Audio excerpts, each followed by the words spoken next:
baru selesai dengan maupun dengan kalian. Kalian cek my pemainnya.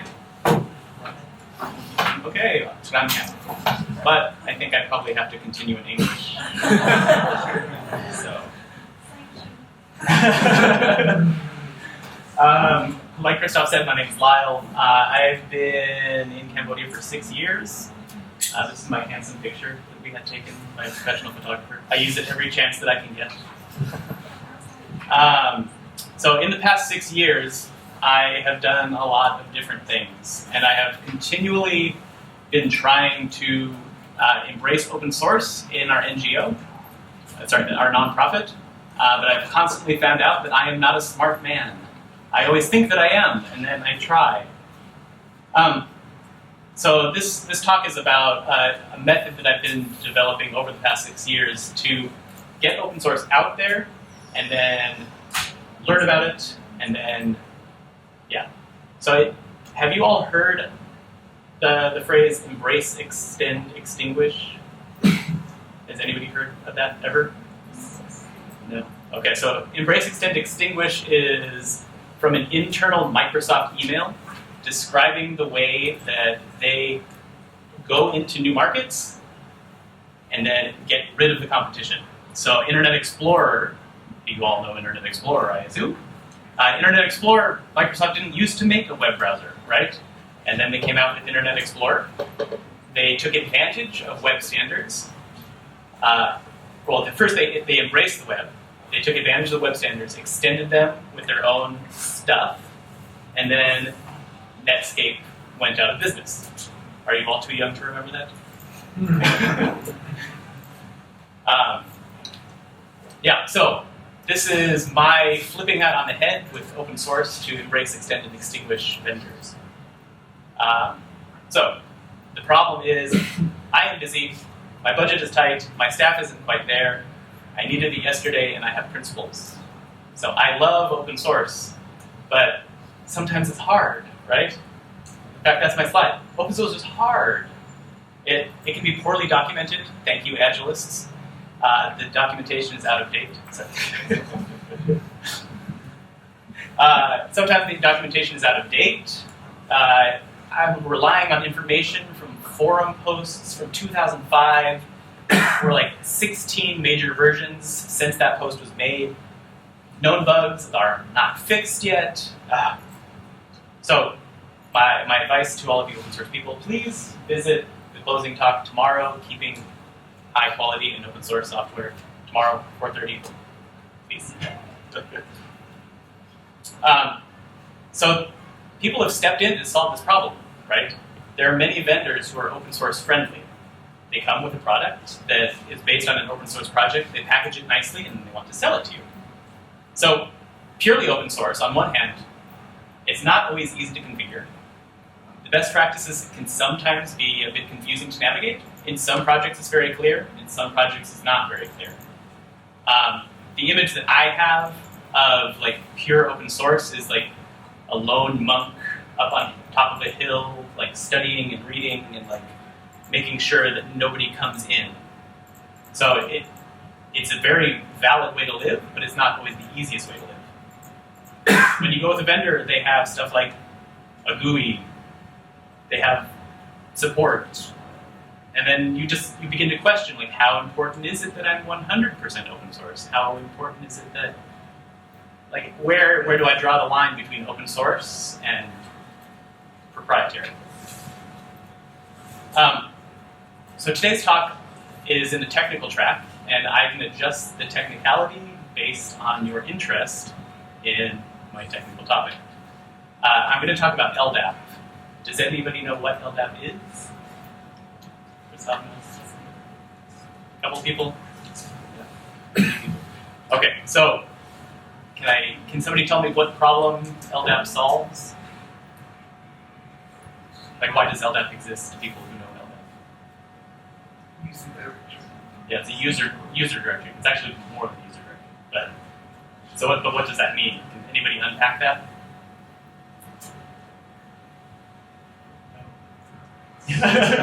Authentication service, and you can use the same username password across all platforms. Yeah. So that's the big problem that I was trying to solve in my organization. We have about 250 employees. We have about 600 students, and trying to create 850 accounts for each and every one of our services was very difficult. So that's where we start using a directory server like LDAP. It lets us store, immediately lets us store centralized passwords, and it lets us store biographical information about them and other things. So, approaching the problem, I knew that this was the solution that I needed, but trying to read through the documentation, I had some early success, but then found out that it wasn't compatible with other parts of our infrastructure.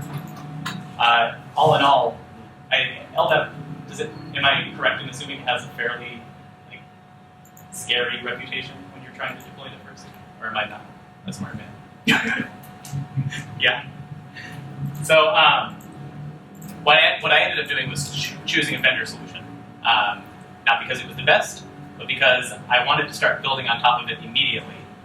And because it was open source based, I knew that I would be able to extend, build on top of it, and eventually move it out of the organization. So essentially my choice was this: pages and pages of documentation, or enable LDAP server, check, apply. So for me, the choice was, I tried the first way and failed, and then I went for the other way. But, sorry, Donald Trump quote, sorry. I have. But sometimes by losing the battle, you find a new way to win the war, okay? So I went with a vendor, Synology. Does anybody know Synology? They're out of Taiwan. I actually really like their products. Yeah. So, kind of what I said before, embrace, extend, extinguish. So, I just embraced the vendor just to get us up and running so that I could see their implementation, see an implementation that they say is good, extend, build on top of what they've done, and then eventually move that implementation out when it becomes limiting. So, extending it is where I bring the Agilists back, and they love me again. I'm sure you all know these: individuals and interactions over process and tools. So if we're extending something I'm going to shift it slightly. This might be heresy, but I say individuals and interactions over religiosity and wizardry. So what I mean by that is, I see some very confused faces. So it's more important that we have a product that serves our users over a philosophy, over our particular view on the world, and it's more important that we serve the individuals in our organizations than it is that we are giant brains sitting on top of a hill. Does that make sense? Yeah. So that kind of keys in working software over comprehensive documentation. I said over domain mastery. I wish that I had the time to just completely master every single section and subsection of my product, but I just can't. At least not at the outset. And then the last 2 points: customer collaboration over contract negotiation. I like that one. I left that one as is. Customer first. My boss and the 850 people that depend on me, they don't care about me knowing stuff. They don't care about me negotiating for 2, 3, 4 months. They just want to be happy, and they want, once we get something out the door, then we can iterate and then we can make things better. And then probably the most important part in this is responding to change. So by going with a vendor-based solution, I'm not investing a ton of time into learning all of this stuff when maybe it turns out that there's something better than LDAP that comes along, or there's maybe a different direction that I can go. So getting stuff out the door quickly helps me to respond to change more quickly. So practically speaking, we have an LDAP server now. It's wonderful. We've been able to integrate a lot. and extended a lot. So I say AHEM. AHEM is Asian Hope Employee Management. It's also really fun to say because I can say, oh, did you check in? AHEM. So we extended the I registered for an OID, and we extended LDAP with a custom attribute to do JSON data inside of LDAP. This was an idea I actually got at an open source conference about 8 months ago. And so not only we're not now limited to the fields that are in LDAP, so things like name, surname, address, mail, we need to track a lot of other things. And so by putting it all in JSON, I can actually build a really nice system on top of it. So I'll show you AHEM in a little bit. But we can pull stuff from LDAP to do SMS notifications. So part of our emergency plan is all of our staff need to be contactable. And so using APIs on the web, we can send SMSs out directly, like connect to LDAP, send SMS, easy, done. And then we're a school, so we use the Koha open source library system. We use Google Apps and Gmail. We use Google Groups. We use Moodle. So all of that stuff is tied in with our LDAP server. And all of our groups are automatically generated. All of our user accounts are automatically generated based on what's in our user server. And so, yeah, there's lots more that you can do with LDAP. I've listened to some really interesting talks, like at FOSS Asia in March. We had the guy from the Linux project. So the city of Bremen in Germany, they have their entire city infrastructure is based on Linux. And so he was talking about how they store configuration for each individual desktop inside of their LDAP server. That was very interesting. So I really don't know where we're going to go from here. But the last step is extinguish, right? You kind of have two possibilities. Either it's good enough, you like your vendor, and you stay with them, and you keep giving them money, or like maybe you find out the limitations, but you just don't care. And there's just some more important things that you want to do. Or the other solution, the other possibility is that like the student has become the master. You now have the knowledge after having built stuff on top of it, after having investigated how it works in a working implementation. Then you can see what limitations your vendor has. So, and you care. And so you can go back to those original principles of wanting to deploy open source software. And you can push back like knowledge into the community. You can update those forum posts from 2005 to 2015, and you can build into the community as a result of having leveraged a vendor. So the Velociraptor, the student has become the master. Wasn't he learning from the wrong person?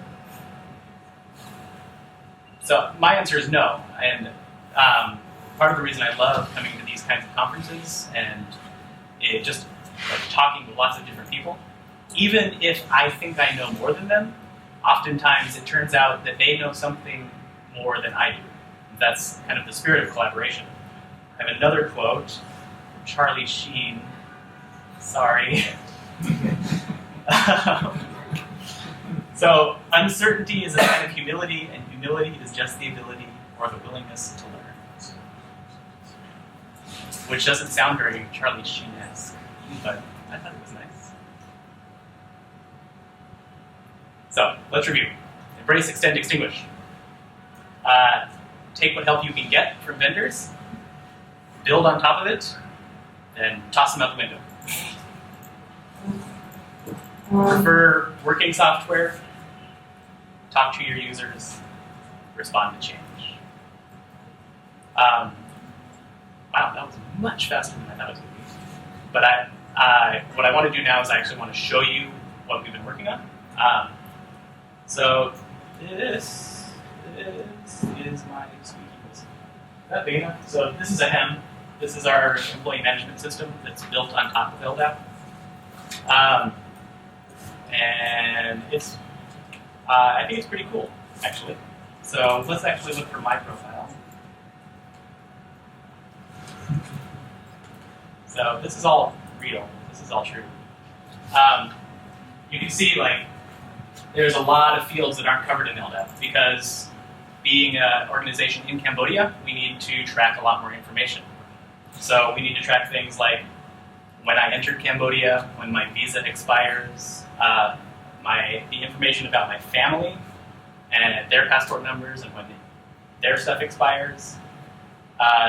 Being an HR system, we have lots of different documents that we need to photocopy and have records of. And then, like I mentioned, we have different email groups. So, yeah, all of this is built on top of like vendor-provided LDAP. And in working with this, I've actually realized that our vendor's LDAP implementation is both out of date, weird, and not that great. But thank you to them, like they've helped me quite a lot. Yeah, we also have like reports and pull missing information. May not work.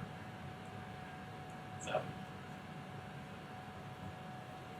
this is all open source. It's on our GitHub page.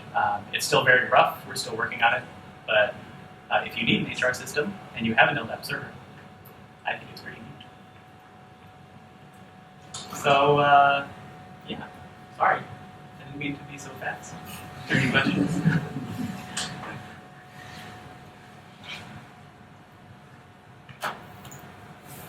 No? No questions? So does the tool that you have extend? Is it already sent back to the vendor so that they update? Yeah. So if you want to get technical, so this is built on AngularJS and then a Python backend. So the point there being that we want to decouple the backend from the front end. So my backend is actually terrible, and you should not use it under any circumstance. The front end is pretty good. So like I said, we extended LDAP by adding a custom attribute of JSON data. And so all of the fields, like we update them. We can update them right now. Like if I change my phone number to something else, let's see if I can.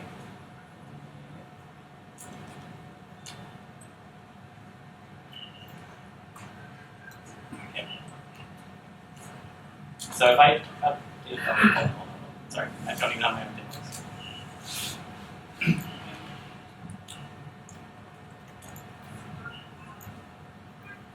Okay. So if I update my own phone number, what that is doing right now is actually information to our LDAP server, changing it live. And it should, if everything's working right, yeah, send me an SMS saying that my phone number is updated.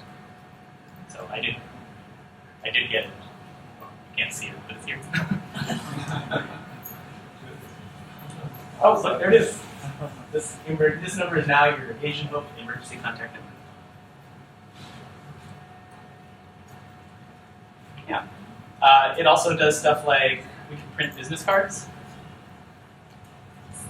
using that information. And as an admin, sorry.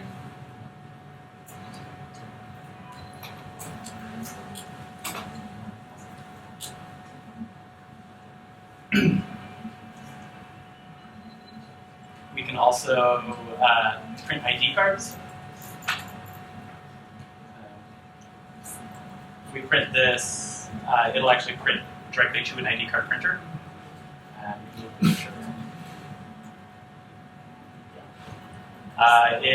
Depending on who you're choosing, it will generate different ID cards.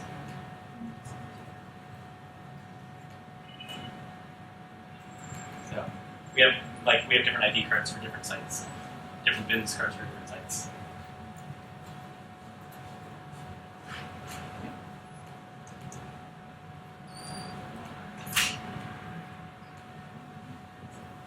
Other questions? Yeah. I think you mentioned about how to choose to provide a positive lead. probably there's some vendor that's using open source platform and enterprise. So what would be your recommendation between choosing the right vendor? Yeah, that's an excellent question. In this case, I think we develop your own, but not choosing the existing software that already available. Some provider will develop into community versions or commercial or enterprise, but that's on open source. Yeah, so I've worked with a number of vendors with varying levels of success, and you just have to do your research ahead of time. Synology, the company, you can go to their site and you can download all of their open source stuff. We had been using their equipment already, and they make network attached storage of varying levels. So I actually have it at my house, and that's what I was using for some other stuff. And I was like, oh, they have an LDAP server. That's cool. Let's try it out. And so if you actually SSH into the box, you can see the configuration files and see what version they're running, and it's very friendly. You might want to actually go maybe. Do you know there's a distribution called Zenitol? Zentio? Yeah, so they're kind of an all-in-one solution based on Ubuntu, and they have an LDAP implementation. That was another choice that I could have made, but I kind of was just looking for something easy and all-in-one. But yeah, I would say I spent probably a month or so just trying out different things and making sure that there was a path to freedom. Because there is such a thing as vendor lock-in, right? Vendors want you to stay with them, and so they'll do tricky stuff.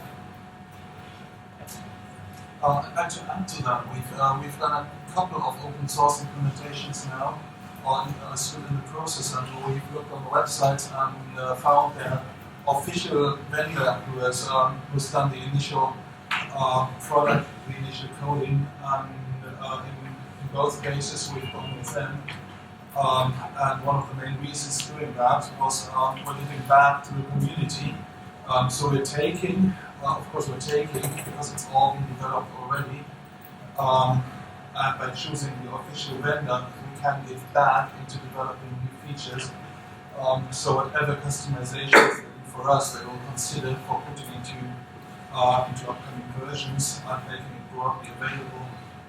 Yeah, I think that's an excellent point. So for a company for firewall router, if you're thinking about doing pfSense, then you should get it from pfSense. That's an easy choice. Or even if your first foray into desktop deployment or server deployment, maybe if you, depending on how you feel about Canonical, maybe Canonical's landscape system might be right for you. It's not open source, so maybe it's not. But yeah, they're definitely supporting the companies behind these implementations. Good idea. And I think the path can go both ways too. With Red Hat and CentOS, their idea is here is our stuff for free. Please use it. And then when you get to a certain point, please buy Enterprise Linux, right?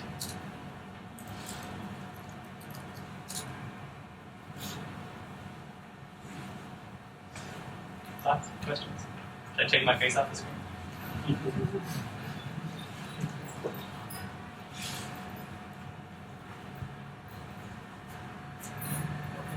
Well, thank you so much for the opportunity to speak. I really love coming to conferences. I really enjoy speaking, and I really enjoy meeting all of you. So thank you.